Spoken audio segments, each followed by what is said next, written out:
Sometimes our Super Geekers go on 2 trips before we can get to 1 trip report with them. On this episode, you get 2 for 1 trip reports, Geekin on Walt Disney World.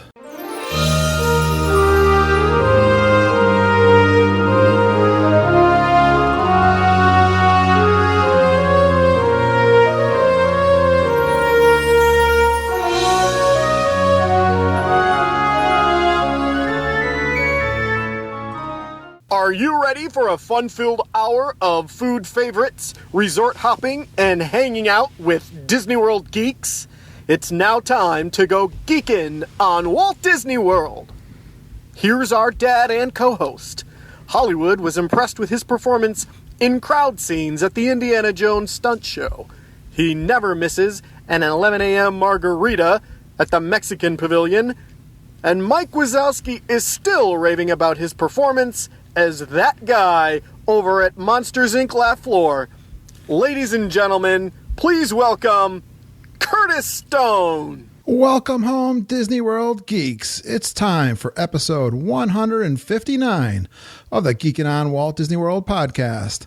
I am your co-host, Curtis Stone, and we are the family-friendly father-daughter podcast that will feed your passion for Walt Disney World by sharing our experiences and opinions as well as others from our community of passionate Walt Disney World geeks. And today's episode is sponsored by our good friends with Fairy Tale Concierge Travel Agency. Fairy Tale Concierge is an authorized Disney vacation planner agency. You know them as part of our Geekin family. It's Susan Jones, Jennifer Glambos, and EJ Cruz. When you book your Disney World vacation with them, you're going to get a professional travel agent. They've got vast knowledge and experience with Disney World. They're going to handle all your bookings of resort and dining reservations. They'll help you with your itinerary, and they're going to help you with any discounts that Disney is offering. They're going to give you individual attention to meet your specific needs.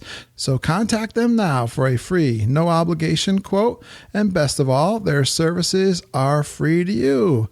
Hey, let's keep our trip bookings in the family, just like I did on my last trip, and get all the details on our website, Geekin on WDW.com, where you can get their contact information. Hey, big shout out to Susan Jones for helping me with my trip and staying in contact with me even as I drove down to Walt Disney World to bring Lindsay down for her college program internship. It was a bonus trip, and I'm so excited that Susan got me into the Coronado Springs Resort. It was just a great, fantastic trip, and I did record live audio during that trip. But first, I have a couple of trip reports from Jeff McCartney and Melissa Cody that were recorded during my Christmas break. And this week, we talked to Jeff McCartney about his recent 2 trips. The first one is with a neighbor's family that he planned for them at Animal Kingdom Lodge. And the second trip is an adult only with him and Barry, including great food, drink, and it ends in a DVC purchase. But first, I want to give some shout outs to geeks that we met in the parks this past week, including Becky Adams and her husband, who we met on Main Street in Magic Kingdom. And Becky, I got to apologize. I think the recording that I did with you and your husband, something went wrong. Like I didn't push the record button. So I want to apologize for that. But it was so awesome getting a chance to meet you. So glad you waited along there on Main Street. You told me to meet at the Indian. And now I started looking for Indians. There's actually more than one around Magic Kingdom. But I'm glad we got a chance to meet. That was awesome. Joanne Darris and her husband. We almost missed each other because I think we were on our way to Animal Kingdom the day before, and I think her daughter was not feeling well. They had to go back to the resort. But on the next day, we were in Magic Kingdom, and I know she was at the water park, Blizzard Beach, which I'm glad it was warm enough for them to do that. They went back to their room, and then were in contact with me messaging, and they came over. I think they probably came over just to meet us, and we met them over in Frontierland. We had a fantastic chat. I'm so glad to meet you, Joanne. Bob Allen from allinwdw.com. Bob is always posting on our Facebook group all the surveys that he does, and he does a lot of reviews of food. He was down there for the weekend with his wife. We met over at the Laguna Bar over at Coronado Springs, I think on Thursday night. And then we already had plans to get together for the art festival, which was really cool. You're going to hear a little bit about that. As a matter of fact, I recorded this morning with Michelle Young from the Disney Dream Girls. And that'll be showing up on a future episode of her podcast, which I'm so glad Michelle got a hold of me. Thank you, Michelle. And we did that first thing this morning. It's Sunday after my trip. Lori Oliveri and her husband, Angelo, and as well as a gang of her friends, we were able to meet over at Epcot during that same art festival. And Lori was going in one direction, I was coming the other. We met over at the American Pavilion. That was so awesome to meet them. And I do have some live recordings of that day. So I'm sure I got Lori and also Bob on the recordings. Thank you, Lori, for tracking down Lou Mangello for me. And I was able to meet Lou. And again, you will hear that in the future. Of course, Lou is the longtime host of WDW Radio, and he's one of the first podcasters and Disney World podcasters. So really exciting to meet him. And thank you, Lori. Lori runs for his run team, and she was also running this past weekend during the marathon past weekend.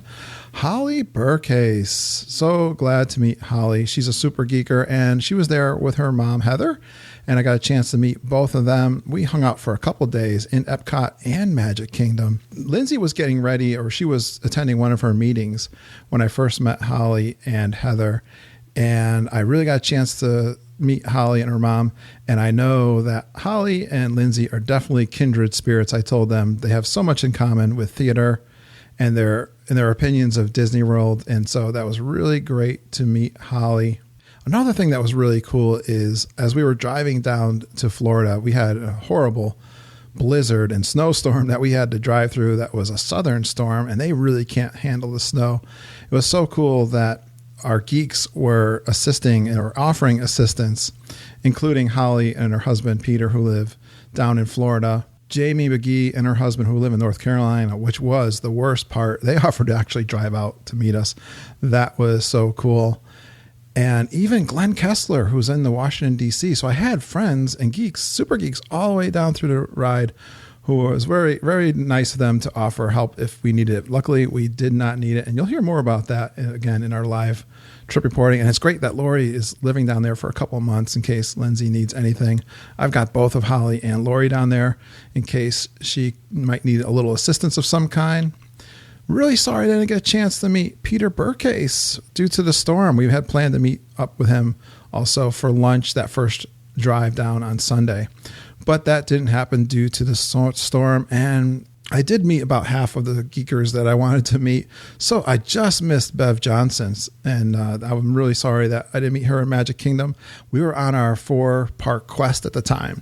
And I just got out of the park just before I had a chance to meet her. My good friend Steve LaBuca, who I work with and who ran the marathon. Again, the storm messed me up. I didn't get there till late on Sunday, and he was already on his way on Monday to go home. Kate Sewell, I missed her. She was there just on Sunday, I believe, and then she was on her way to do the Disney Dream cruise.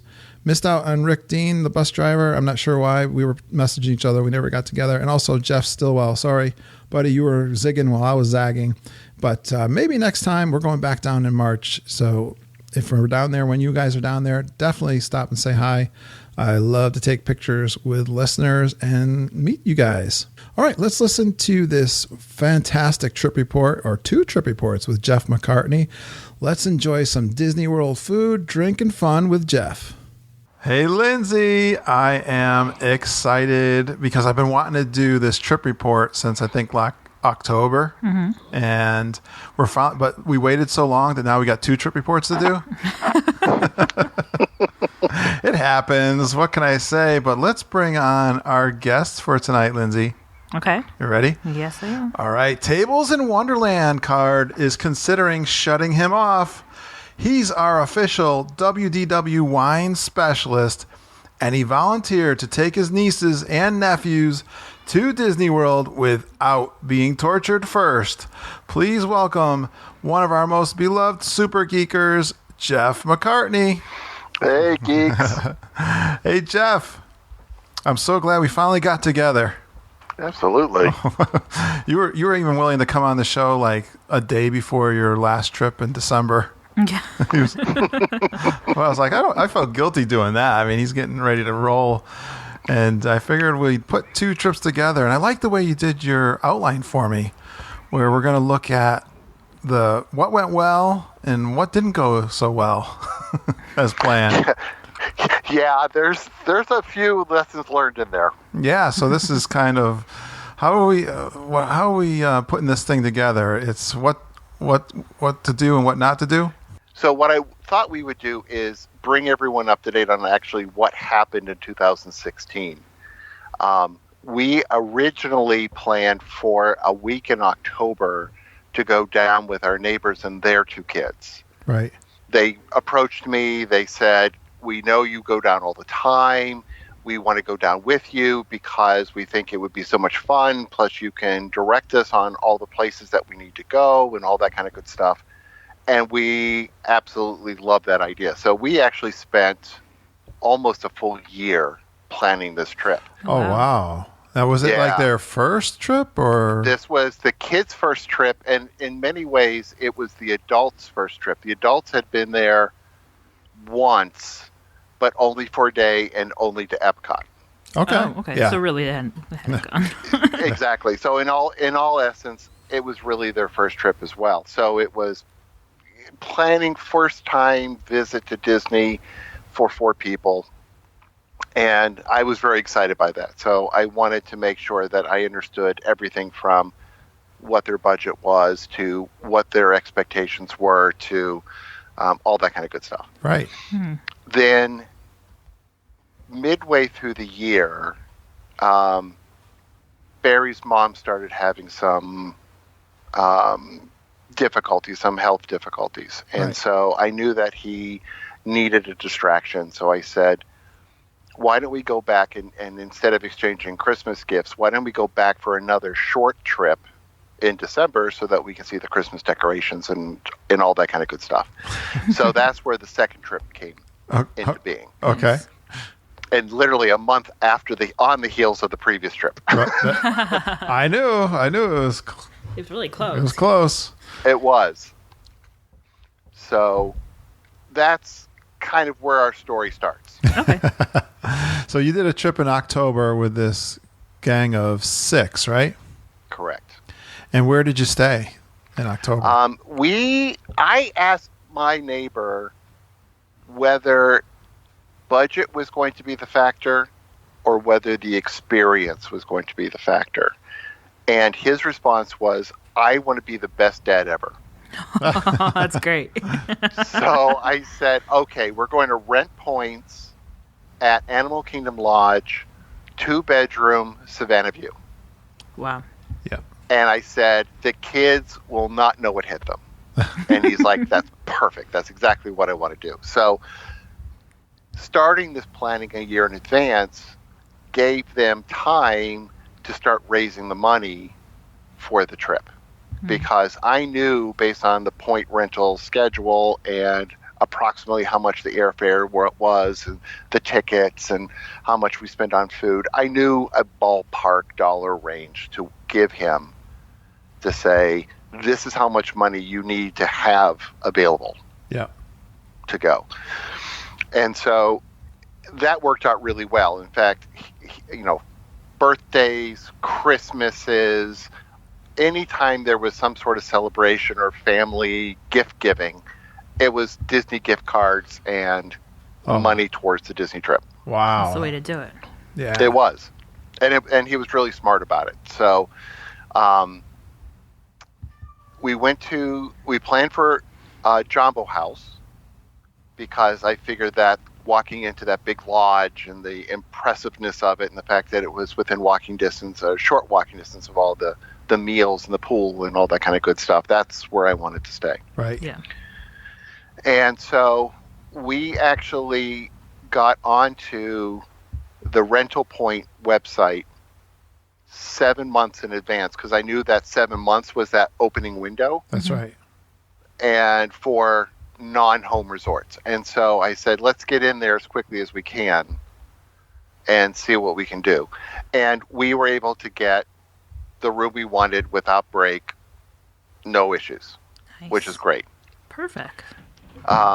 Barry and I are, of course, annual pass holders, and our tickets were actually still good. Our passes were still good through this trip, so we didn't have to spend any money there.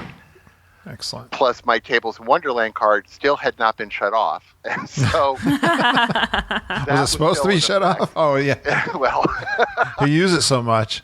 exactly. So I told my neighbors that we had that, so 20% off of meals, and that's how we were going to pay for everything, right? It's going to bring the cost down. Mm-hmm.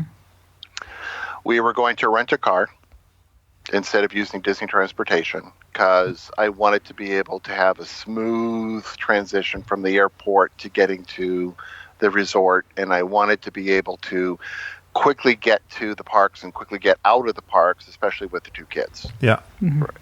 I didn't want to have to deal with waiting for a bus after having waited in lines and all that kind of good stuff, especially at the end of the day. Especially at the lodge, the Animal Kingdom Lodge. Yeah. Yeah, because it's so far out. Right. We had all of our restaurants planned out, and we booked them 6 months in advance, right at that window. And right at the 2-month window, we did all of our fast passes. And Well, just to remind everybody, Jeff is a meticulous planner. I am. OCD. Oh, I was going to say, I'll let you say it, but OCD is playing a role here. Yeah. In a good way. But it is. And my advice to people, you want to plan ahead, be meticulous in your planning, but then feel free to change your plans once you're there. Yeah. Because it's one thing to plan a particular event on a particular day without knowing what the weather is or how you're feeling or what's actually going on. So you have to go down with some understanding that there's going to have to be some adjustment to your schedule, and you just have to be okay with that. Absolutely. But at least you've got reservations in case something goes wrong. Absolutely. Perfect. Right? Yep. I agree. So, best laid plans.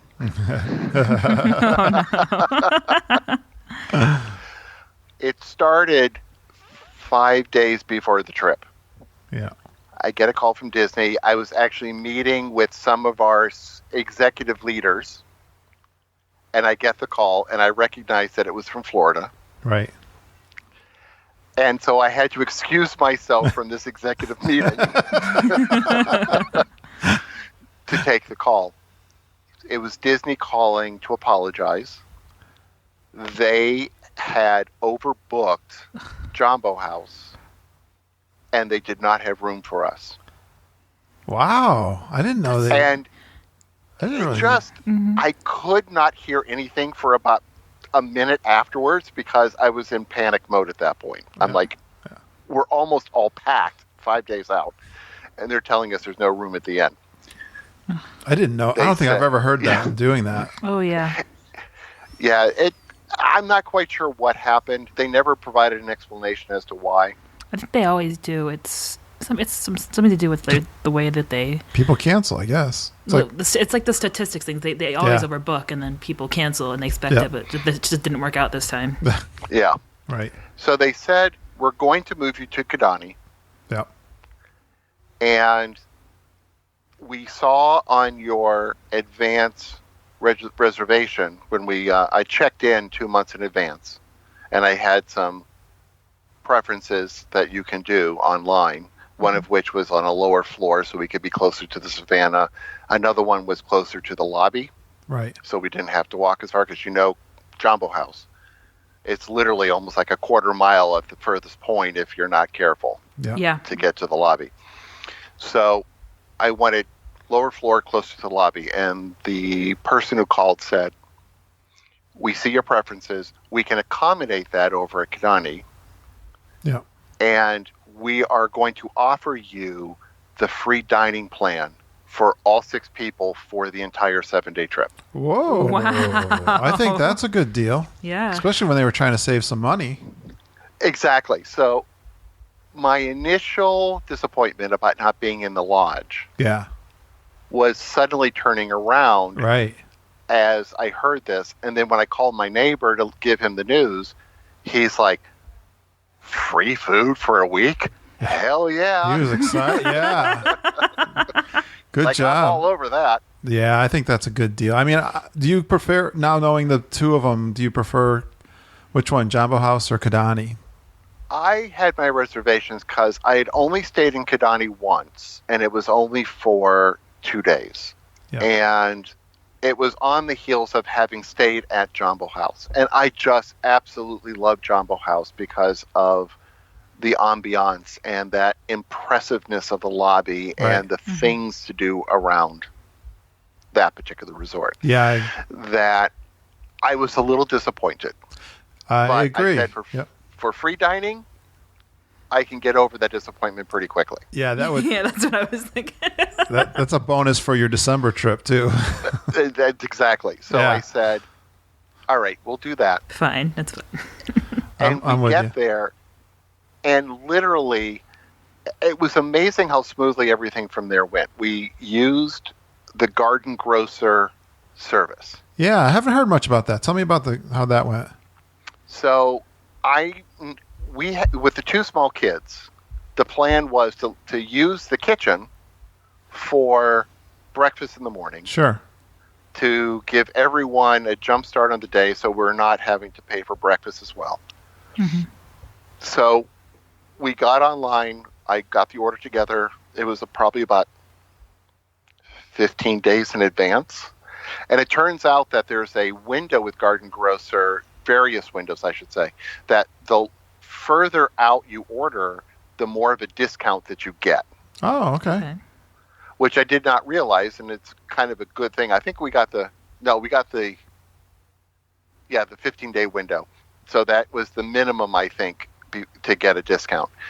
And we put in an order for all of our, eggs and milk and juice and bagels and cream. I mean, it was just like going to the store. Right. Mm-hmm.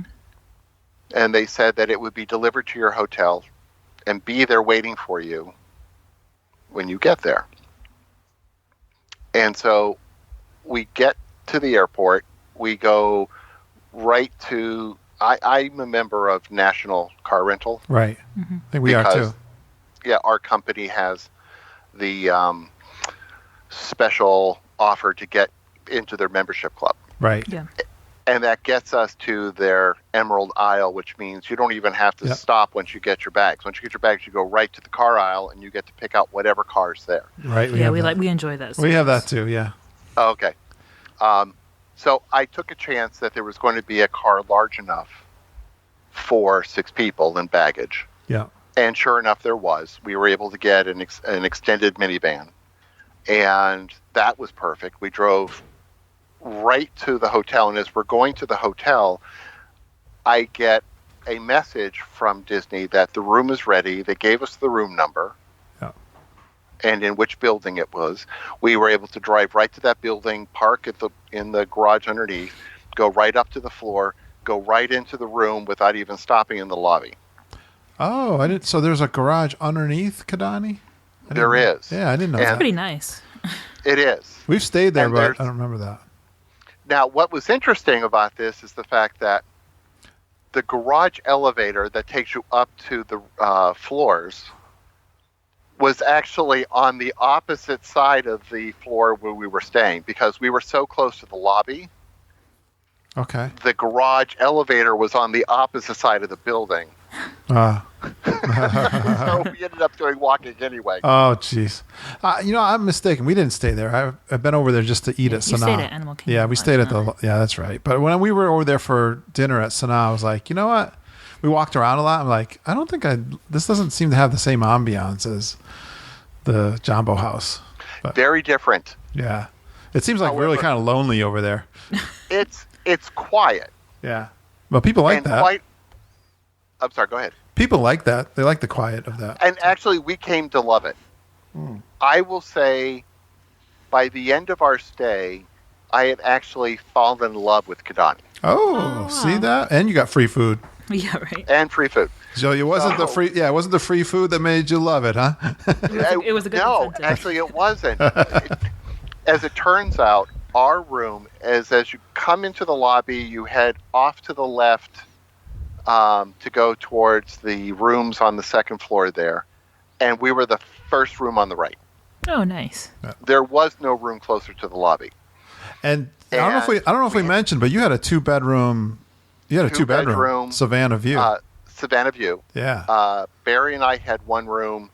Our neighbors had the other room, and the kids slept on the pull-out couch and the pull-out chair. Who had the master suite?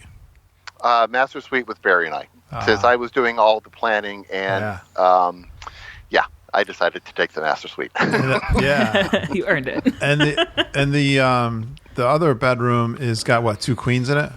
2 queens in it. Yeah. And the other reason I did that is because the younger of the 2 kids, he was 7. He has a tendency of going into the parents' room at night to sleep. Yeah. So this gave them the option of putting him on the other bed. Right. Mm-hmm. And it's a good thing we did that, because he did do that on a couple nights. Okay. There you go. A lot of room, though, in that 2-bedroom. Isn't it nice? Oh, absolutely. Yeah. Absolutely. Room to spread out. And it worked out really well. As soon as we got into the room, I went to the front desk. Our groceries were waiting for us, so we just had to pick them up and bring them back to the room. Nice. And the one thing I was amused at, for me, the quietness and the intimacy of the Kidani environment was what was appealing. That's what made me fall in love with the Kidani Village as a separate location. For my husband, it was the air freshener that they use in the lobby. That sounds familiar. Someone we know. Can you describe it? What was the? Well, because I love the smells. We actually asked the cast members if they knew what that scent was that they used in the air, and they said they had just changed it, and they believed it was a vanilla sandalwood combo. All right. And that's what drew my husband. Every time he walked in, he now started saying, "It always smells so good here. I feel like I'm home." Yeah. It's a rather small lobby, though, right? It is a very small lobby compared to Jumbo House. Yeah. And then the pool area, though, that's what sold my neighbors. Right. Because the kids were gluttons for punishment when it came to the pool. They would be there all day. In fact, they would look at you and go, "Oh, do we have to go to the parks? We're having so much fun here at the pool." And I'm looking at the kids like they've got horns growing out of their head, and I'm like, what kind of aliens are you? We're going to the parks. Jeff, I could have warned you. That is like on page 1 of the touring guide's book. Yeah, the kids will stay at the pool the whole time. Don't care. You bring them all the way down to Disney World, and they stay in the pool the whole trip. That's right. That is true. Awesome. And so when we were doing planning for it, the goal was what I tell all parents. Plan on getting to the parks early if you can for rope drop. Right. Stay for a few hours until about noon. Yeah.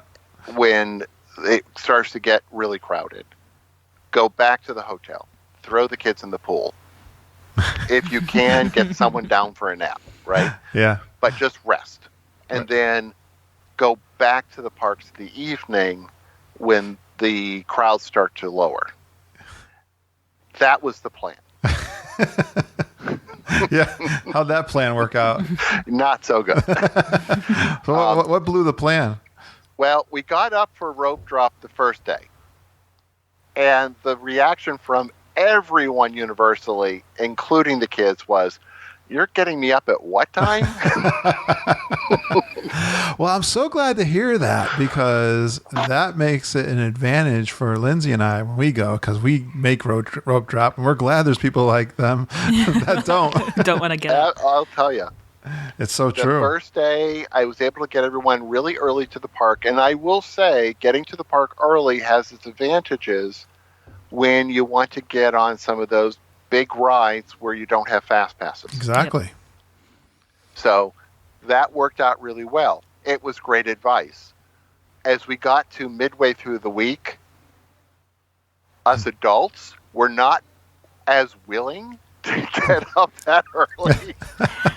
No, it's hard. It's not easy. It does get, even for us, you start to, you can feel it.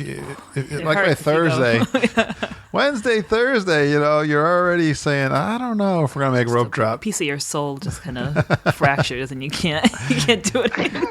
You got to dig deep, you got to soldier on if you're going to make rope drop on Thursday and Friday. That's true. And we didn't. So by midweek, it got later and later and later. And that's typical. I even planned a couple days where we purposely did not have any specific plans in the morning. Right.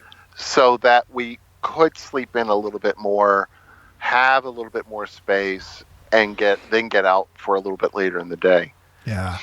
The other thing that tripped us up, on the second day, we went to the Animal Kingdom. And we got there early. It was our second day, so we were still okay with getting up that early. Yeah. Got in, not quite for rope drop, but almost. It was enough of a delay to allow the crowds outside the gate to kind of dissipate. Right. Yeah, that's pretty good for Animal Kingdom. You don't have to be there right at rope drop so much. That's right. And the nice thing about Animal Kingdom is that unless you're really worried about getting on the safari, right, or on Everest, yeah, there's not a lot in there that can't accommodate a massive amount of people. Mm-hmm. Right. So it's a good park to go to when you don't have a lot of things planned. Yeah. The other interesting thing that happened on this trip is that my Animal Kingdom has been my husband's absolutely least favorite park. I thought you were going to say favorite there for a second. No, it's my second favorite. For both of us, it's Epcot is number one. Right. But for me, Animal Kingdom was definitely number two. I just adore Animal Kingdom. Yeah. He just absolutely detested it. In fact, he would look at me like, do I have to go to Animal Kingdom? I'm like, yes, you have to go to Animal Kingdom. It's like the kids when you ask them to go to Epcot. Yeah. I'll get to that one in a second. We ended up spending the entire day at Animal Kingdom. Unexpectedly. We were going to get there early, leave midday, but we were having such a good time. What was it? What was it that was taking all that, what made it so much fun? I think it was the fact that we were actually not on such a heavy pace because the fast passes were scheduled far enough apart. Yeah. That it gave us time to kind of be a little bit more relaxed in our walking through the park. We weren't in this mad dash to get from one ride to another ride to another ride. It was like looking at the exhibits, looking at the animals were out, and so it was fun to kind of see everything that's going on there. Yeah. A lot of the shows take like 45 minutes between getting in there, seeing the show, and getting out. So by the time we turned around, we were hungry, so we decided to have lunch. Then it was like, oh, well, there's this outdoor stage that is new towards Discovery Island. And they had some really amazing acts going on. And so we got caught up in the acts and watching them. And then we went into It Was Tough to Be a Bug. And then we did this other thing. And the next thing you know, it's like 3 o'clock in the afternoon. What were the acts that you... I'm trying to picture what you're describing there. It's a stage that's built right off the side of one of the former retail shops. So as you're coming in facing the Tree of Life, it's the shops on the right, that part of which have been transformed into like a Starbucks and I think a character meet and greet or something like that. Okay. But there's a stage right outside, and there was a group that was like a musical group, and then they left, and this guy came on with a harp. Oh. And he was doing some very upbeat African style music using the harp and some pre-recorded track, and it was fascinating and just engaging. And the guy was incredible on the harp. I mean, just his artistry with what he could do with the instrument was incredible. But then the music was really engaging and really made your body move, and you're all like, hey, this is really great. So everyone's fun and having a good time. And I love that. I love seeing live entertainment, and I didn't know about that one. Well, take a look for it. Nice. I highly recommend the acts that they have there. Oh, that's awesome. So by the time we got around to 3 o'clock in the afternoon, the adults are like, let's get a drink. Yeah. I know you. Seriously. So we headed over to Tiffin's and to the lounge, to the Nomad Lounge, to try it out. And we got caught up just getting like charcuterie boards and cheese boards and drinks. And we just hung out there for about an hour and a half. Yeah, the kids were all right with it? Kids were fine. They had their phones, and so for an hour to an hour and a half, they were distracted. Yeah. So they were fine, and they were resting, so they weren't being dragged all over the place, so they were good. I tried to get them to eat there, but the menu was much too aggressive for them. They saw the stuff that was being presented, and they didn't know half of what was being served, so they were like, no, we're out, right? Is that the Nomad Lounge or Tiffin's? Tiffin's itself. And is Tiffin's a signature? It is a signature, but I think it's still only one table service credit. Oh, okay, that's good for the meal. What'd you think of the Nomad Lounge? Excellent. Yeah, very relaxing. They have an outdoor patio that's covered, and it's strewn with sofas and comfortable chairs out there as well, with overhead ceiling fans. So whether you're inside or outside, it's very unique, it's very relaxing, it's very inviting. Yeah. Definitely a great place to go if you want to just simply get out of the heat for a while, or just relax and get a little libation to grease the skids for the rest of the day. Was it crowded? It was not. And it's because it's right before the walls that they have up preventing you from getting into where they're building Pandora. Oh, okay. So it's off the beaten track, and you really have to kind of go out of your way to get to it, which is why it doesn't have a lot of foot traffic. But once Pandora opens, I think that's definitely going to change. Oh, okay. Yeah, I don't even know really where it's located. Yeah, so if you were to come onto Discovery Island, go off to the left, and as if you were going over to Camp Minnie Mickey. Yeah. Oh, that's not where I pictured it. I don't know why. I had an imagination of a different direction, actually. Okay. Yeah, no, you go down that pathway. It's cut off with construction walls to keep you from getting into where they're doing all the renovation. But just before the walls, there's a restaurant on the right, and that's Tiffin's. Ah, okay. Yeah, you're right. I see what you're saying. That's going to be more foot traffic when Pandora's there. It is. Okay. So they'll pick up. And quite honestly, in our second trip, we ended up going there for dinner, just Barry and I, and we were so glad that we did. We had an amazing experience, not only from the wait staff, but also the food itself was just amazing. Yeah, I think you posted that's like your number one favorite place now. It is. Oh wow, that's saying something, because I know you're a big foodie, and you've hit them. I am. You've hit most of the places in Disney World, right? I have, actually. I think there's very few places that I haven't eaten so far. Victoria and Albert's is probably one. Okay. Narcoossee's is another. I can't think of many more. Yeah, I know you've hit. Yeah, I know you like hitting them all. So, wow, that's saying something. Yep. But it's just one of those things for the day where we hit Tiffin's Lounge. We sat there. We spent a good hour and a half there just kind of relaxing. And then by the time we got back out into the park, we ended up doing one or two things because we wanted to stay for the nighttime light show on the tree. Right. And so we kind of did some other things. It gets dark early these days. So we ended up going to the tree. We got to see the light show. And by the time we got out of there, we were almost closing the park. Wow. And it just seems like it just flew. The day just flew. Yeah. funny how that happens in Disney World. It's like, where did the day go?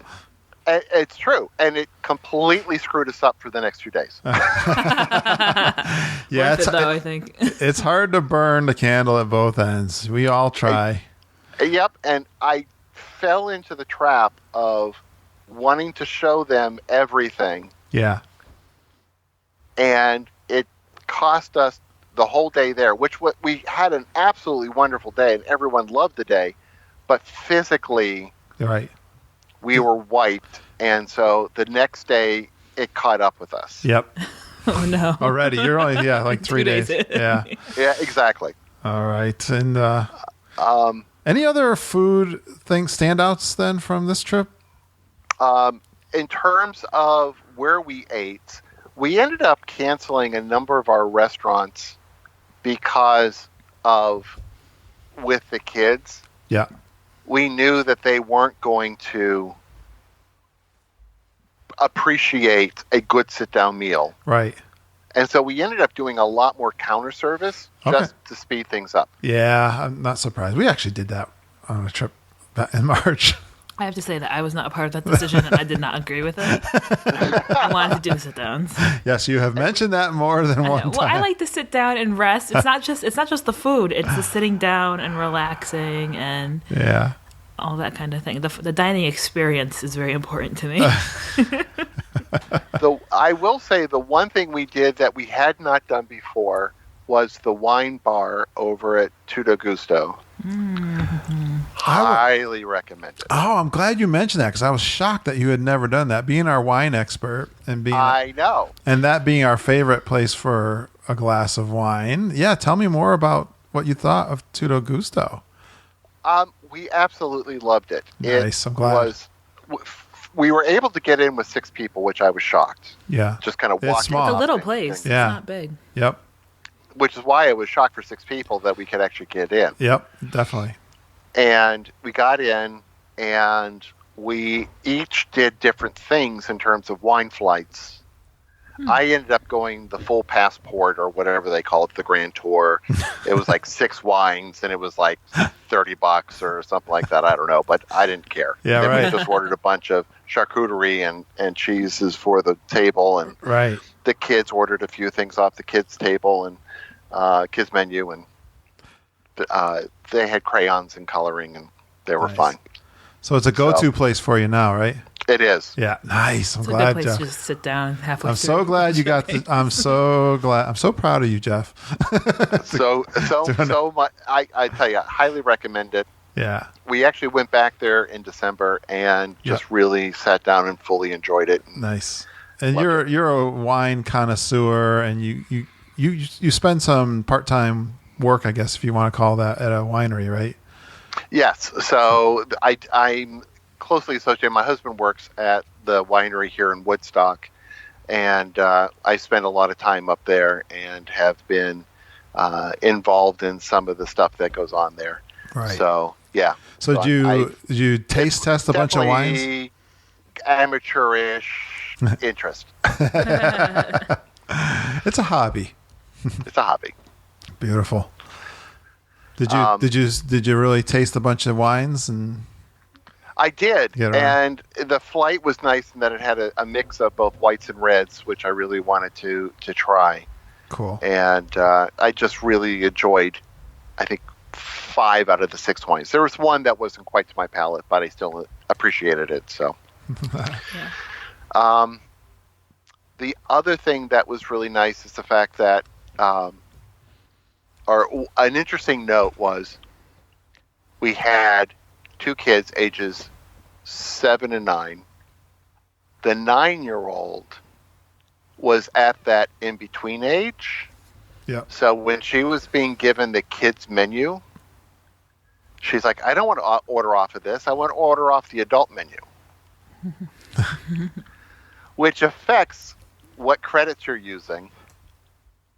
Because, and so as a result, the mother ended up having to eat something off the kids' menu so that her daughter could eat something off the adult menu.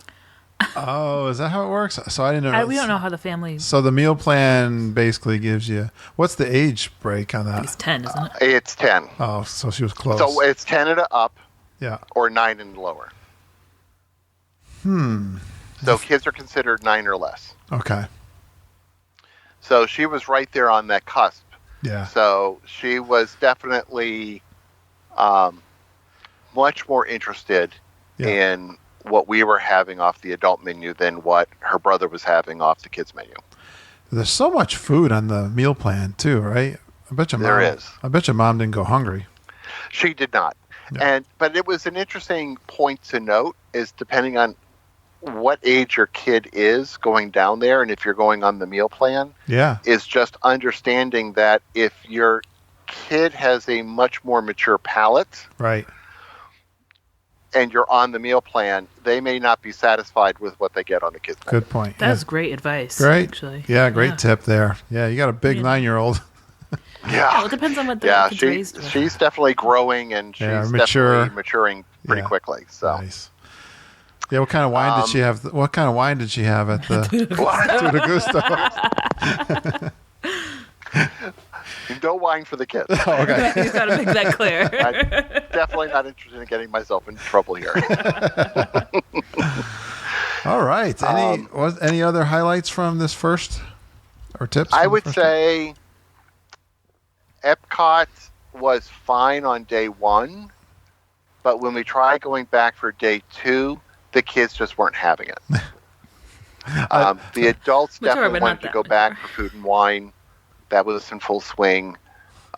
We started to go around the World Showcase to try out the various food booths. We definitely got to try the adult version of the Dole Whip, which was fabulous. So you can get it in Animal Kingdom year-round. Oh. The adult version? Yep. They serve it in Harambe Village. Oh. Nice. That's a must-do. That's a must-do. Yeah. It's so good. Well, so Jeff, you were able to experience that time when you spend all the money to go to Disney World and the kids don't want to go to Epcot. That's right. They just put their foot down, and then at that point it was towards the end of our trip. So annoying. The kids were definitely feeling they were definitely overstimulated by that point. Yeah. Mm-hmm. They were having more frequent meltdowns, and they weren't recovering from them quite as quickly.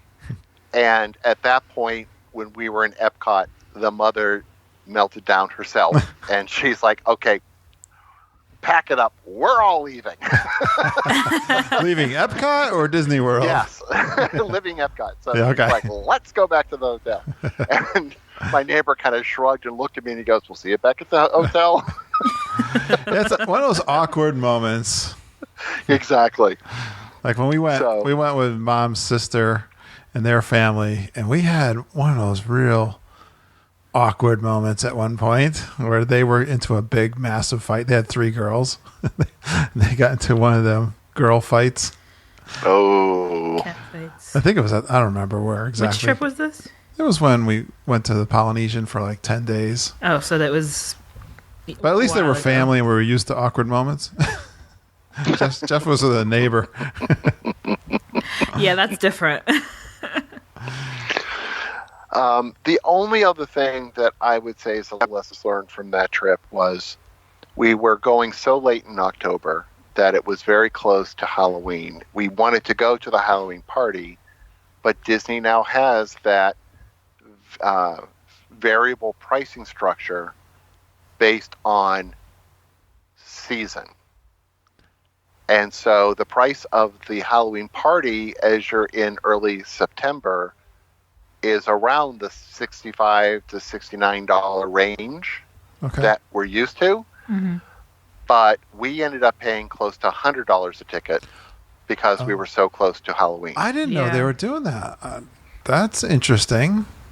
Yeah. I didn't know we that. all went. So we spent about $600 in tickets to get into the Halloween party. And the kids were dead tired midway through. Oh, no. I've done that too, though, to be fair. Yeah. We got in there. We got maybe about a half a bag's worth of candy. And we then went to a couple of the different shows. We really didn't get to see the parade, and we saw the fireworks, and by the time the fireworks were done, the younger one was already asleep on the concrete using his dad's foot as a pillow. Okay. Oh, yeah. And Tired. so we couldn't stay for the Hocus Pocus show. Yeah. And so we just had to pack it up and go. The kids just weren't having any more of it, so we just left. That's tough. Yeah. You really, I think, especially for that party, you maybe it's better just to kind of hang out by the hotel most of the day, really rest, and then yeah. go to it. Yeah, that's what I'll do. That next was time. definitely something I would do in the Not just future. kids, adults too. Well, I pooped out really early last time too. I feel it when you're going all day. Yeah, we did. Mom, I think, stayed for. We just stayed for the fireworks. You and I left. Yeah. Yeah. And what was interesting for that day was the fact that that was our only park for that day. Yeah. We got them a 5-day park hopper, and then the party was considered a 6th day for us. So we had the morning and early afternoon. But the problem is that we went out to do miniature golf. Okay. And we did some other things that were not dependent on being in a park. You sure? And that was our downfall, was the fact that we were active during the day rather than just resting and preparing. Mm-hmm. So, all right. Well, all right. Let's turn to the trip number 2 in December. okay. Let's tell us. So this is the trip I call Disney sequel, The Adult Strike Back. You're getting revenge. Yes. Revenge of the Sith. So this was just going to be a quick 6-day trip. Okay. I got an early flight down so that we can go right from the airport into the parks. And I ended up getting a late flight out on our last day so that we could do something during the day. Yeah. And tell us where you We stayed. stayed at Old Key West. Yeah. Okay. 1-bedroom villa. Nice. And because I booked it later than the previous trip, I mean, I think I booked it in August for December. Okay. So 4 months. And I actually didn't rent the points. I actually went through Disney because there was no rental points available Okay. that close to the trip. So I had to go through Disney itself, and I was actually having trouble finding places on Disney property to stay. Wow. But I will say... Yeah, we've been talking about that, Jeff, about how busy our listeners have been telling us.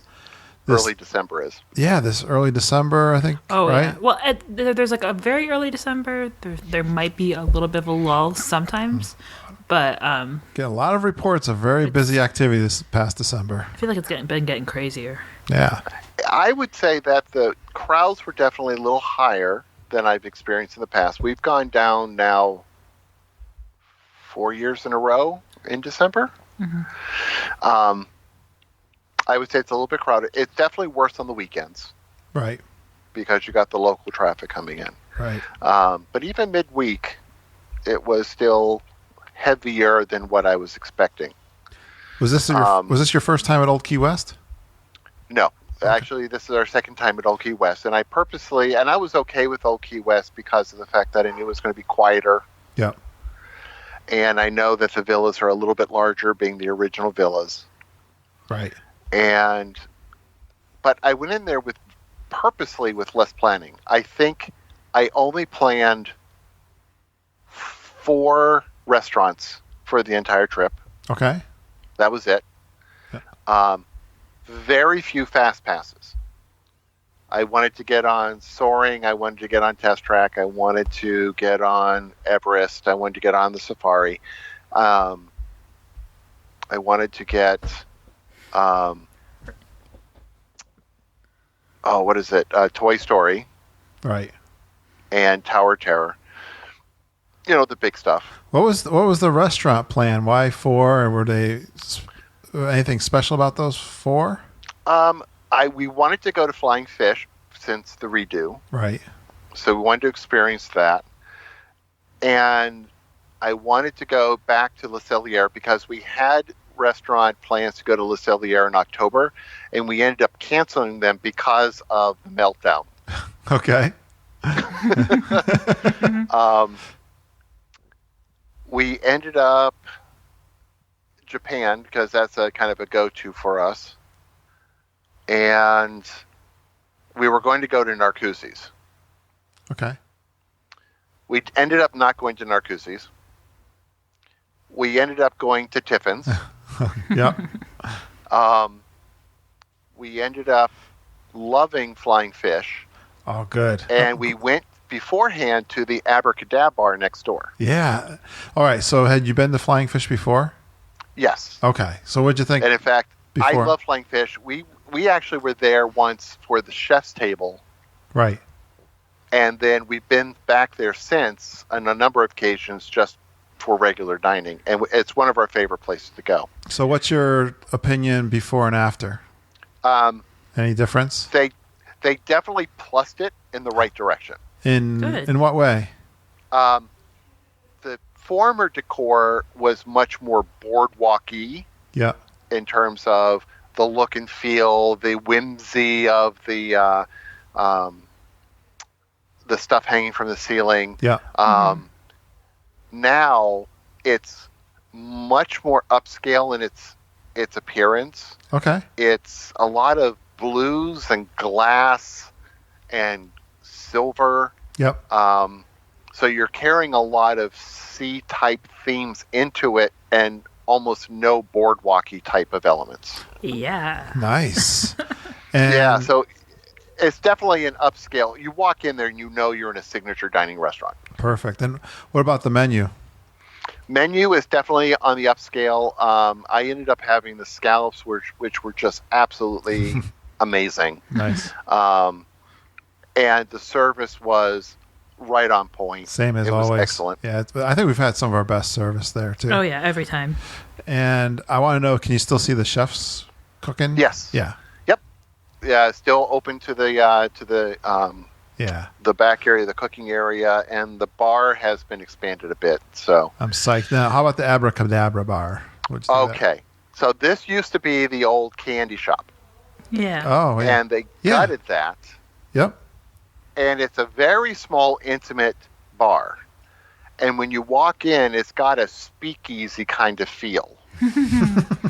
And the story behind it is that back in the 20s, I want to say, right, the boardwalk magicians would come in and hang out, have a drink, and swap magic stories. Yeah, I like that. That's a good story. Yeah, yeah, it's cool. And then one evening, they all disappeared, including the bar. Ah.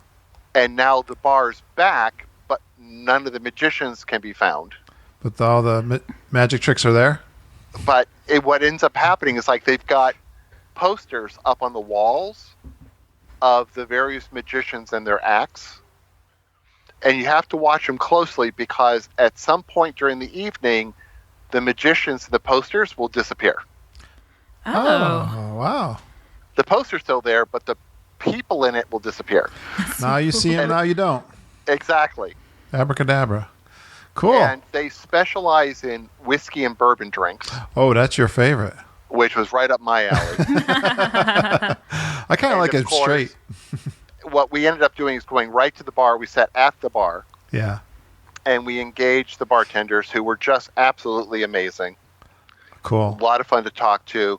And of course, I did my usual, which was, I would sometimes go on the menu, but more often I would ask them to go off the menu and do something that they specialize in. So with that specialization in whiskey, do they have lots of different kinds and ages and stuff? They do. Yeah. They have a wall behind the bar that is so tall that they literally have to get a stepladder out to get up on top of the bar to get up high enough to get the stuff from the top shelf. but they actually have a top shelf, and they have quite a number of good selections in terms of whiskeys and bourbons. So the magic tricks just get better and better the more you stay in there, right? Exactly. And they have a margarita that they do. Yeah. That is purple to start off with, but then they engage you by having you do a couple magic tricks with the cocktail stirrer. Yeah. And if you say it correctly, then the drink turns blue. No way. I mean, that might outdo our lime margarita, frozen margarita in Mexico. Well, I wouldn't go crazy. You don't want to replace it. You maybe want to supplement. Yeah, if I have a frozen margarita in Mexico and make my way over to the Abracadabra bar, and maybe have, what's the one over in France that we got to have, Lindsay? The Grey Goose. Grey Goose slushy on the way over. Yeah. I think we got a good path. Absolutely. Great so I job. highly recommend the Abracadabra. It's nice. A lot of fun. There's a lot of hidden stuff, not just Mickey's, but there's hidden meaning in even the wallpaper. Nice, yes. And I'm not going to give any spoilers, but just to say, just look around. It's a lot of interesting things to kind of focus on. Beautiful. Cool. And so I now love that. I see. Okay, so did you tell us all about Tiffin's already, or is there more? Yeah. So Tiffin's really quick. We went back to Tiffin's. We ended up getting in there early, and they had no trouble accommodating us. We had a wonderful cast member as a server, Angela. She really knew the menu very well, and she was a hoot and a half. She and Barry are like peas from the same pod. It was really scary. Yeah. I love that. And she actually would engage with us because it was so early. She didn't have any tables other than ours. So we got to engage with her. And it turns out that Joe Rohde, who's the lead Imagineer behind the design for the Animal Kingdom, right, comes into Tiffin's all the time. And the only reason that we may not have seen him that evening was that he had just left on a road trip. Oh, wow. But he's in there all the time. So we found that out. And it's one of his favorite places to go. And I understand why now. Because while the menu is describing food that you may not be familiar with, Angela was able to describe it in a way that helped us understand that it's like this. So, like, for example, if you're a steak and potatoes kind of person, she can point you to a meal that's pretty much steak and potatoes. It just happens to be the potatoes are a type of potato from Africa that's not named potato, but named something else. That's really helpful. Awesome. Yeah. So she was really helpful in terms of, for me, I definitely wanted to try the duck. I love a well-prepared duck. Yeah. And this was no exception. This was just amazing, and worked with her in terms of wine selection. Yeah. And just had an absolutely fantastic time. Highly recommend Tiffin's. Awesome. What's Homecoming? So we spent a lot more time in Disney Springs this trip. Okay. Al Smith's Homecoming is known for their fried chicken. Oh, okay. And so we went there for lunch, and we were able to walk in, get a table immediately. Their fried chicken is amazing. Now, you have to understand that many of their dishes are enhanced with hot sauce. So you have to be okay with that. Okay. So, yeah, it's either hot sauce or nothing. Go home. Yeah. Hot sauce or bust. But you can ask for it. Yeah, you can ask for it a little less. Okay. Or not at all. But you just have to understand that it's enhanced. Spicy. Yes. All right. But they also specialize in moonshine. Oh. And they have a whole menu of moonshine, and they even do a moonshine sampler, a moonshine flight. And when I ordered that, because of course you know I had to, yeah, it was 3 shots of moonshine and a shot of pickle juice with hot sauce. Oh. And I'm like, what's the pickle juice with hot shot? She goes, that's the chaser for the moonshine. Oh, wow. Wow. Interesting. Cool you off? No. To enhance the flavor, Dad. Enhance the flavor. Now, I tried it after the first one. Took a little sip of the pickle juice with the hot sauce.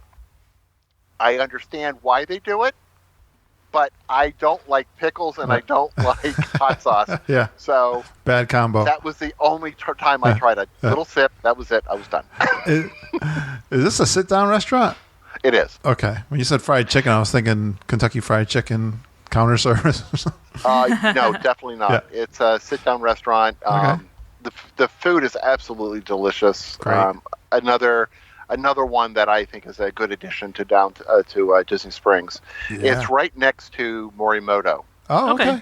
Wow. So it's between Morimoto and the new quote-unquote Springs that they have running through. Yeah. It actually has a windows overlooking the water. So cool. And Morimoto is one I want to try for sure. I'm hearing good things about that too. I definitely want to get there myself. I didn't get there this trip, but it's another trip. Something to look forward to. Tell me more. Tell me more. Brunch. Where else did you go? Raglan Road for brunch. All right. And that was fun because they had live entertainment, including people getting up on tables and dancing. That was interesting. I love the Irish music and dance and stuff. I definitely go for Sunday brunch. Yeah. Oh, okay. Sunday brunch. The other place we hung out in, we had hung out there before, but we went back like 3 separate times and hung out for like hours at a time there. So I think that we probably spent a good day just at the Hangar Bar over the course of 6 days. So why did Hangar Bar become your hangout? Because we sit at the bar and we talk to the cast members and we just get to know them. They tell us stories. We end up laughing and laughing and laughing. So did you get to know these bartenders by name? Barry definitely has one on Facebook already. So, yeah. Wow. That is... But yeah, we got a little bit more insight into the artifacts that are around the bar itself. I would think you would. So I think on a previous podcast, I mentioned the fact that there were a couple artifacts from the Adventurers Club. Yeah. But I did not realize that there were also artifacts from the Indiana Jones movies and from the Star Wars movies. Yeah. And from some other assorted movies. So apparently the bartenders are not told what's in there. The bartenders actually have to guess themselves. Oh. But because they're in there all the time, they've actually discovered a number of props from these movies, and they know what's in there from which movies based on their research. And I'm not, again, spoiler free. All right. Yeah. But really Jock fun. Lindsay, I thought the bar gets its name from the guy in Indiana Jones, right? Correct. Yeah, okay.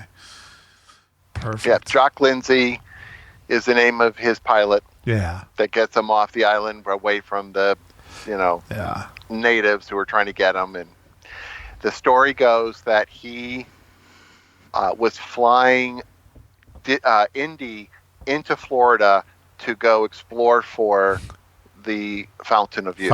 Oh, okay. And while Indy was off on his adventure, he fell in love with the area and decided to stay there and create a hangar from which he would do more explorations. Ah. Okay. Wow. So that's how the Hangar Bar got there. That's quite a story. All right, I want to hear about one other place, unless you got others, but the Boathouse, which is one I definitely am going to be going to in the new year. Yeah. I personally think it's one of our better steakhouses on property. Wow, I didn't hear that. I didn't know that. Yes. So while they do have seafood and it's themed after Cape Cod, it is a steakhouse. Yeah. Oh, okay. I know. I would have thought seafood all the way. Yeah. The seafood is excellent. Right. And in fact, this past trip, I definitely had the seafood. but they are definitely known for being a steakhouse. Maybe I go surf and turf. Definitely a signature restaurant in terms of the upscale food and the drink selection and the wine selection. Oh, okay. We got a table that overlooked the dock and the river right there.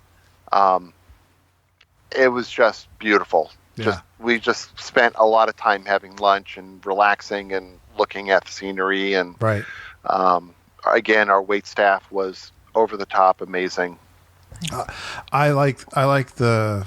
I guess I'm gonna use ambiance, but yeah, I just like the decor and the feel for sure. Yes. I mean, I only walked through it because I was going over to Jock Lindsay's, and I was like, oh, I so much want to eat over here. This is my kind of place. I don't know, a seafood kind of place on the docks. Like I love that from my Cape May experience in Wildwood area. So yeah. Yep. Awesome. Well, did we cover the food pretty good? I think we did. This particular trip was mostly Epcot and Disney Springs. We spent a little bit of time in Animal Kingdom, and the only time we went over to the Magic Kingdom was for the Christmas party. Oh, okay. And that was it. I don't think we got over to Hollywood Studios at all this trip. Jeff, we had plans to go there, but we canceled it. Oh, okay. Because you were doing so much drinking. Because I kept seeing all the pictures. Oh, yes. He had a lot. Yes, indeed. He had a little bit of everything. Definitely one of the days when we hit Epcot, I definitely did my part in drinking around the world. Started with the 11 a.m. margarita and ending with a whiskey flight over at the Rose and Crown. Nice. He knows what he's doing. Good deal. But I'm looking at your trip report here. You saw the new drone light show. I did. And it was interesting. Okay. Yeah. We saw it right behind Bongos over in the old West End. And you've been in the hangar bar all day. Pretty much. But I had heard that going behind Bongos was the place to see it, and they are correct. You just have to kind of jockey your way in there. The issue that we had is that everyone at Disney Springs was going down for the drone show. Sure.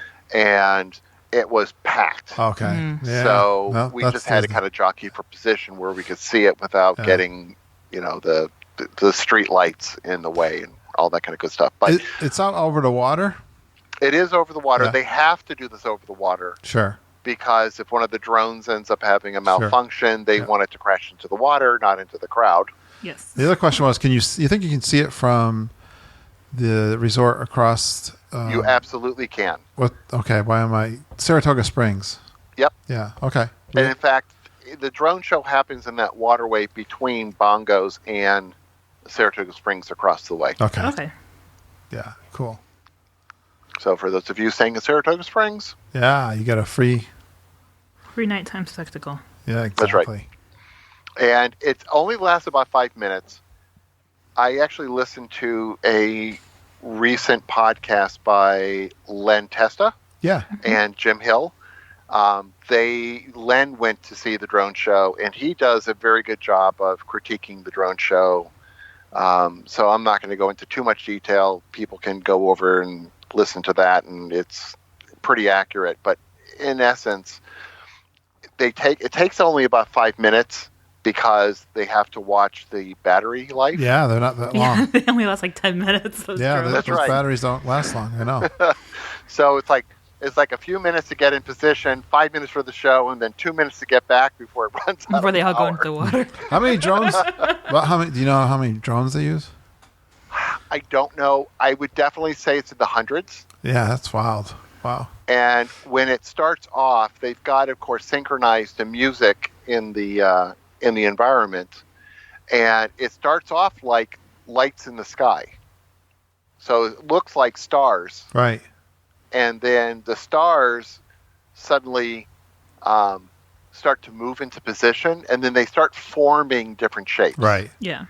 I right, wonder, like a Christmas tree, and of a piece and a couple other things. Is it computerized? Is that how they're doing it? It's all synchronized. GPS and all that kind of good stuff. Yeah. They talk to each other. The drone.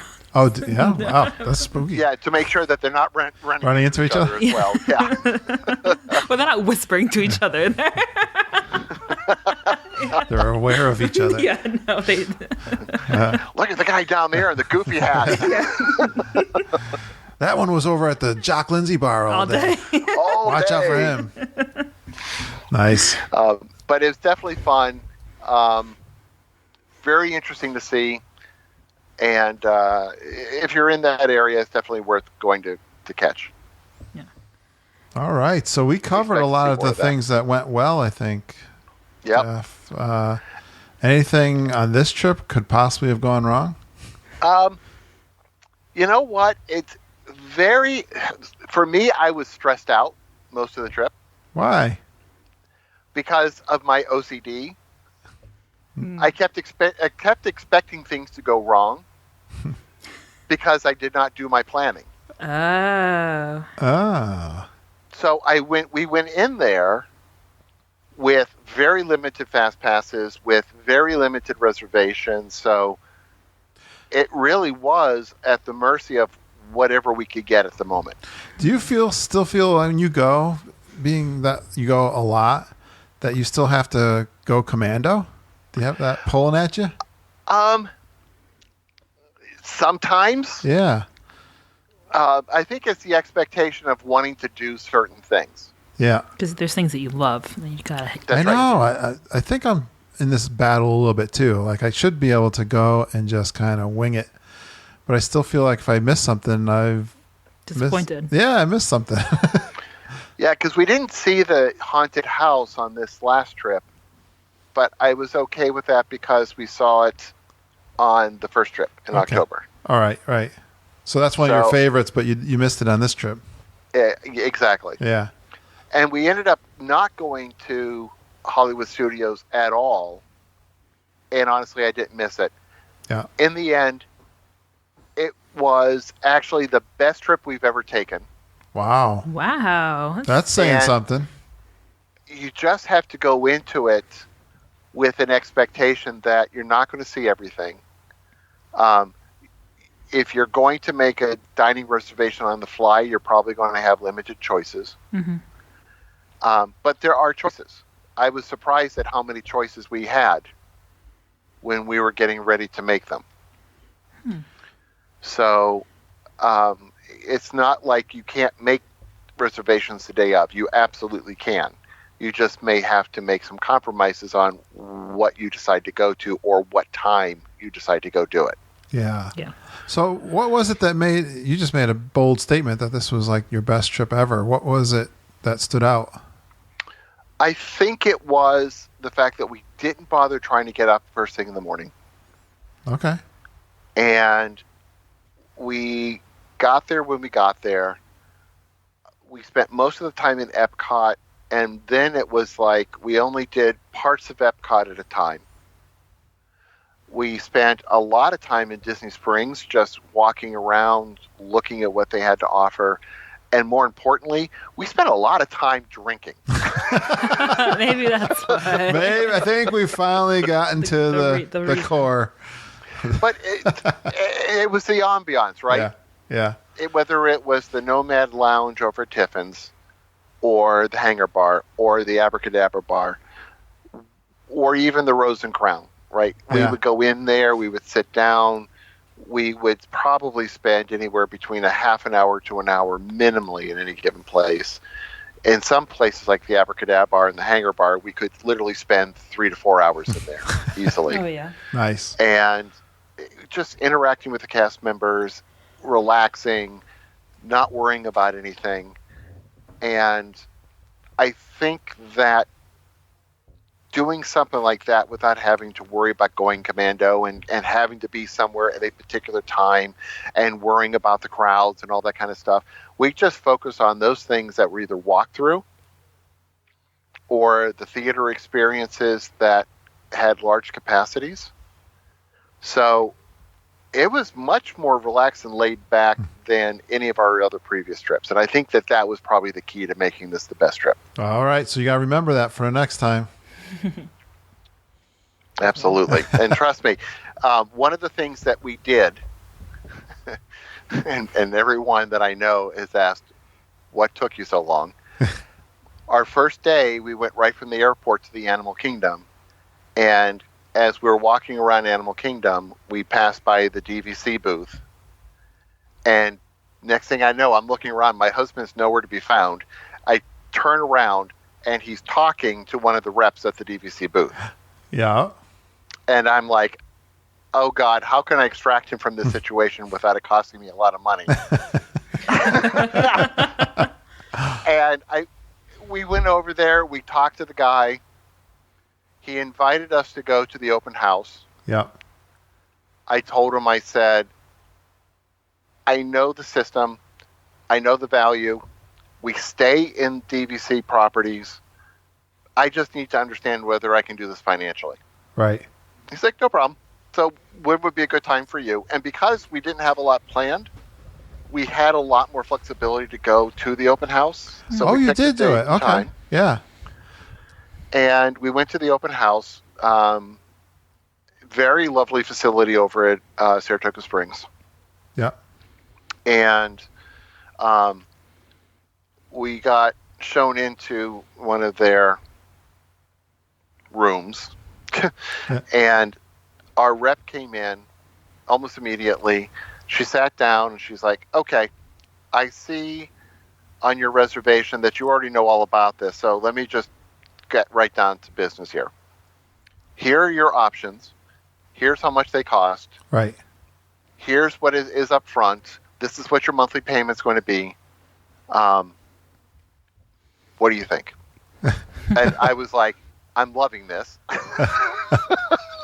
Because she was up front. She goes, we here at Disney understand that the longer we keep you out of the park, the less money you're spending there. So it's in our interest to get you back into the park as quickly as possible.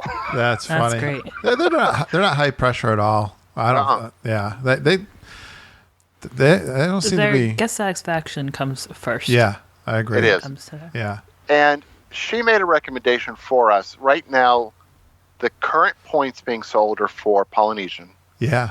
And they're going for $170 a point. Yeah, it is. It is high. It is high. I mean, I remember when Animal Kingdom was being sold, then it was like $100 a point. Exactly. And I thought that was outrageous. That's what we bought at, Jeff. Oh, well, would have loved to get in there. I know. She said... Only 6 years ago. Yep. She looked at us and she said, I do have another option. And she goes, I don't want to be indelicate, but given your age and assuming that you don't have to worry about inheritance here. I said, no. She goes, we have resale available at Saratoga Springs for $140 a point. Ah, okay. The only difference is that it's a 35-year lease as opposed to a 50-year lease. Right. And I'm like, if we're still going to Disney at 85 years old, I'm going to consider myself lucky. So I said, I'm good with that. Right. Just wipe the drool off of my face and wheel me on to It's a Small World or something. So I actually ended up, at the end of the day, they made it so easy because they have options where you have to do 10% down, but they can do it over a period of time. You can either do a lump sum of 10% or you can do it over 3 payments, which is what we did to a credit card. Then the mortgage starts after that. Yeah. So you're not getting double whacked. And it was so easy. We get all the benefits of having a mortgage, but it's not against our credit report. Yep. And I'm looking at all this and I'm like, this is the money that I'm putting aside just to go to Disney. Yeah. Yeah. So I'm like, why are we not doing this? And I actually upsold us. Yeah. I was the one upselling. Well, you guys fit the mold. I mean, you go every year, you stay at the best places. I mean, might as well. Exactly. Yeah, I had some other friends that I talked to that did that. You know, they went every year or every other year. I was like, and you stay at the boardwalk every year. Yep. But, I mean, it's a no-brainer. It is. And for us, we're now DVC members. Nice. Congratulations. I didn't know that. All right. Wow. Yep. So we're now DVC members. Our home base is now Saratoga Springs. Perfect. And what's interesting is the fact that in exchange for our time, we got a gift card. Yeah. They gave us 3 fast passes each for anything we want to use it on, with the exception of Frozen, Seven Dwarfs, Peter Pan, the things that are like always the high attraction rides. Yeah. But we ended up using them on Soaring. Oh, good. Yeah, it's for like those really the little kid rides that are like really, really high. Oh, okay. Like like Mine Train. And the gift card was, I think I know how much it was, but you tell me. It was like $50. Oh, I thought that was $100 they were doing. Okay. They goes nope. around. They change it. I don't know. There is another option for $100, but it was for a different walkthrough than what we did, I think. Oh, okay. But they gave us the fast passes, and they gave us a beautiful bag for joining that Barry was absolutely in love with. Barry is a connoisseur of various bags. I think he was more interested in the bag than he was in the DVC purchase. Well, he's going to love his DVC purchase, I can tell you that. Doesn't take much. Anyway, so we're now members, and we're actually planning for our next trip at the end of April. Oh, beautiful. Well, that makes me so happy, Jeff.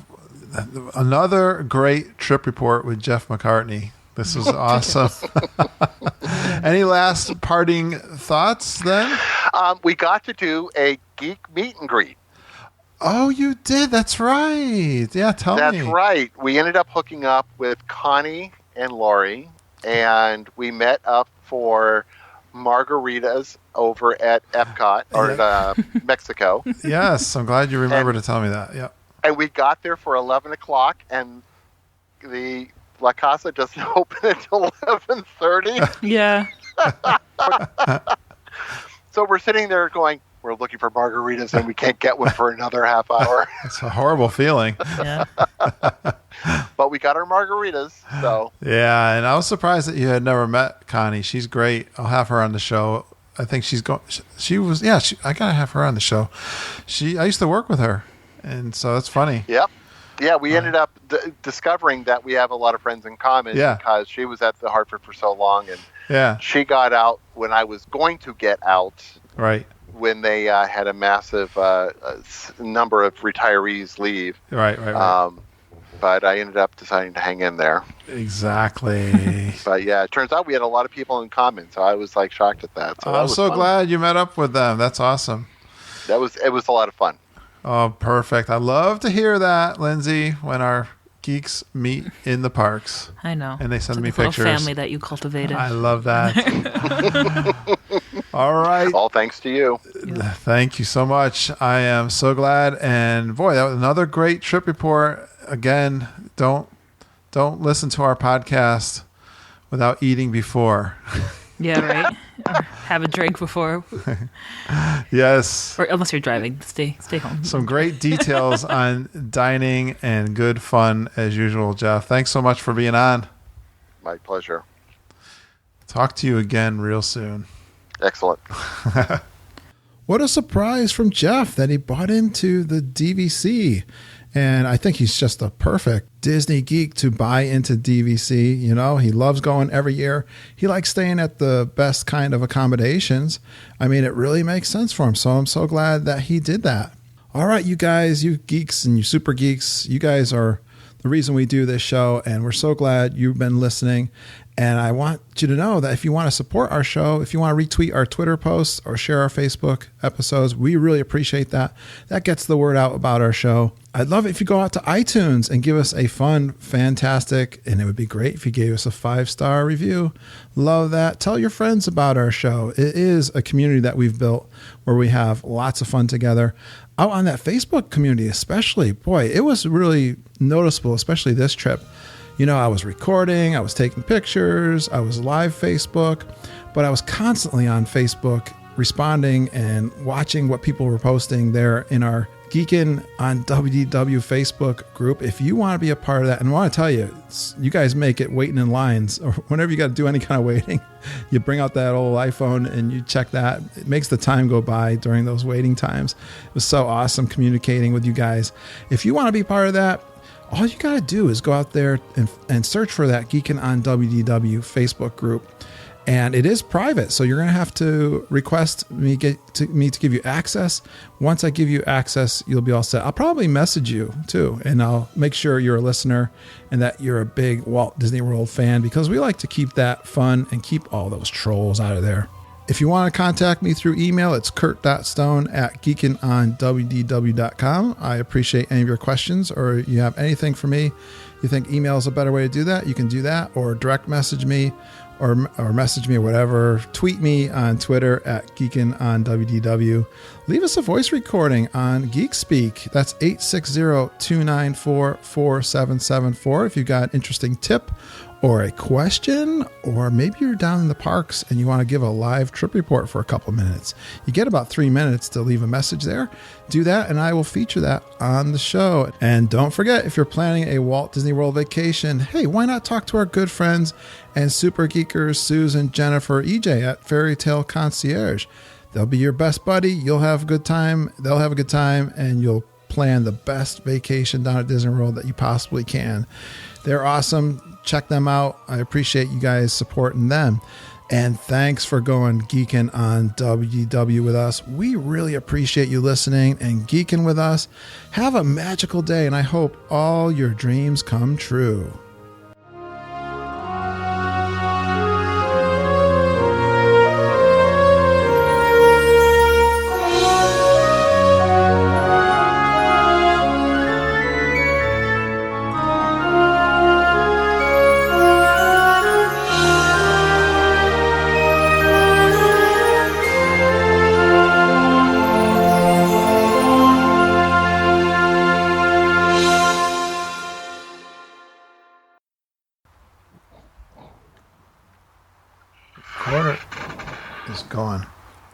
Was that your chair creaking or man? Actually, you can hear that? Oh boy, the microphone's really sensitive. Yeah. We got the boys. My son's home from college with two of his friends. All right. How am I going to do this, Lindsay? You going to listen to me? You going to listen to me? What do you mean? She's looking at her phone. All right. We're good. You should have a warning on front of your on the ones where I guest star to say, "Warning: this will go long." Yeah. No, actually, you know what? It didn't go that long, honestly. No, we've had this has been the trend. Like an hour and a half has been the trend. You know who's lately. the worst? Not the worst, but like the Holly. Worst. Holly. Yeah, she started it. Holly and Peter started it. Jeff's pretty good, but Holly, man, she. We thought Jeff could talk until we met Holly. Yeah, you guys are competition. I have competition. Yes. I understand that. We are meeting the geekiest of geeks. I can tell you that for sure. Awesome. She just sent us another care package this week. I can't believe her. 3 Mickey heads. The what do you call? Now you're definitely buying her lunch. Yeah, she sent Mama a what do you call it? Animali's Fantastico. Animali Fantastico, a little kitty cat, a notepad, a pen, brochures. A bag of popcorn. Yep. Caramel popcorn. We're going to meet up with her when we're down there in January. That's great. All right, man. Good talking to you. Thank you very much. Good talking so to you. Good. Have a good holiday season. Yeah, you too. You guys say hi to Barry for us. I certainly will. All right, man. Bye. Have a good night. You too. Bye.